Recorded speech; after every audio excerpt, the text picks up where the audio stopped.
지난 시간에는 대형박물관 55관에서 바벨론에 대해서 살펴봤는데요. 오늘은 52관 페르시아관에서 여러분들을 맞이하겠습니다.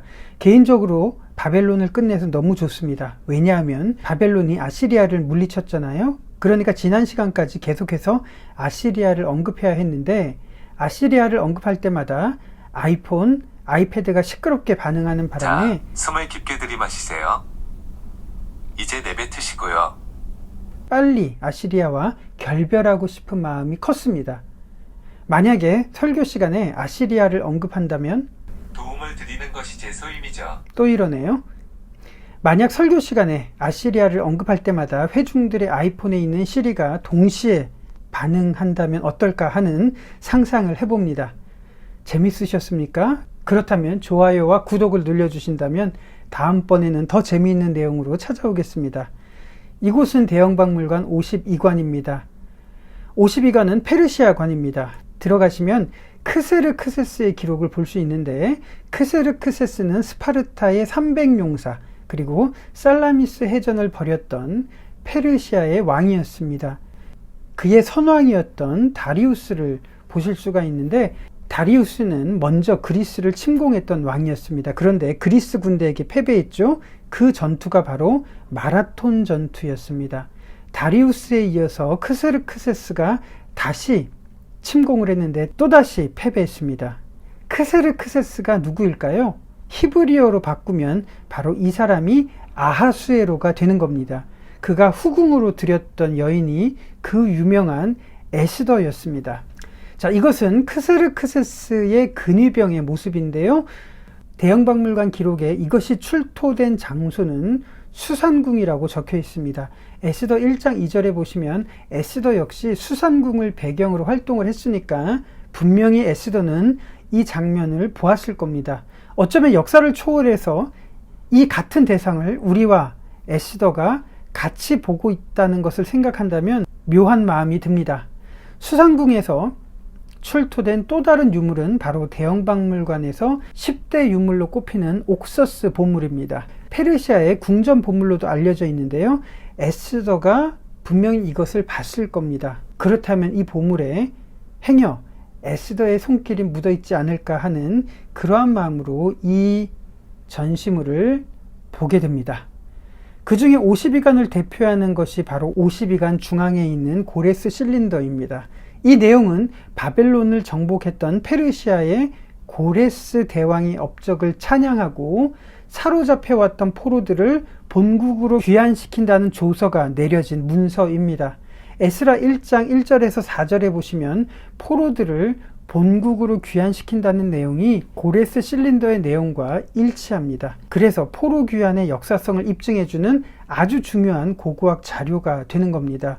역사학자들은 고레스가 관용 정책을 취했고 유대인들과 다른 민족들을 본국으로 보내면서 제국 전역을 경제적으로 활성화하기 위한 목적으로 포로들을 귀환시켰다고 학자들은 말하지만, 그렇지만 놀라운 것은 이미 고레스 칙령 이전에 이사야, 예레미야 같은 선지자들이 70년이 차면 반드시 본국으로 돌아온다고 예언을 하지 않았습니까? 그렇게 사로잡혀 갔던 포로들이 실제로 귀환했음을 알려주는 확실한 증거가 바로 이 고레스 칙령입니다. 중요한 포인트는 이겁니다. 포로 귀환의 역사성보다 더 중요한 것은 왜 하나님이 바벨론 70년이라는 포로기를 그의 백성들, 사랑하는 백성들에게 허락하셨냐는 겁니다. 예레미야나 하박국, 이사야 선지자의 글을 보면 이스라엘 백성들이 얼마나 타락했는지, 얼마나 하나님으로부터 등을 돌렸는지, 그래서 하나님께서는 바벨론에 의해서 심판을 받게 될 것이라는 경고를 구약 성경에서는 자주 보게 됩니다. 그런데 심판 이후에 그의 백성들을 회복시키신다는 하나님의 약속이 실제로 성취가 되었습니다. 그렇다면 본국으로 돌아온 이스라엘 백성들은 어떻게 변했을까요? 그게 바로 학개 선지자의 글에서 볼 수 있는 장면입니다. 과거에 화려했던 솔로몬 성전의 영광 앞에서도 타락하고 위선적이었던 사람들이 포로 귀환 이후에 초라한 스룹바벨 성전 앞에서도 하나님에 대한 경외하는 마음과 초라한 성전으로 인해서 하나님께 미안한 마음을 가졌던 사람들로 변한 겁니다. 그들을 향한 하나님의 계획과 진심이 느껴지지 않습니까? 비록 70년간의 포로기를 경험했지만 시온으로 돌아온 사람들은 이제 하나님을 이해하는 세대가 되었기 때문입니다. 바벨론 포로기 70년, 이 시간들을 어떻게 사람들은 버텼을까요? 버틸 수 있는 방법은 딱 하나입니다. 과거에 그들이 무시했던 선지자들의 예언, 70년이 차면 돌아올 것이라는 그 약속에 귀를 기울이는 것으로 현실의 고통을 이길 수가 있었습니다. 오늘 여러분들과 고레스 칙령과 바벨론의 70년이라는 의미를 생각해 보았습니다. 이것이 역사적인 사실이라면 지금도 우리를 향한 유효한 하나님의 약속이라는 것을 믿을 수 있을 겁니다. 왜 우리에게는 견디기 힘든 고난이 있을까요? 왜 하나님께서는 우리를 사랑하신다고 하면서 우리를 고통 속에 방치해 두는 걸까요? 우리는 고통 속에서 무엇을 발견해야 될까요? 때로 우리들은 고통으로 인해서 마땅히 기도할 의지조차 잃어버렸을 때에도 성령은 말할 수 없는 탄식으로 우리를 위해서 기도하고 계시다는 것이 바로 하나님의 분명한 약속일 겁니다. 페르시아관에서 오늘 여러분들과 하나님의 약속을 생각해 보았습니다. 하나님의 약속을 기억하시고 현실을 넉넉히 견디시는 여러분들이 되시기를 진심으로 축복합니다.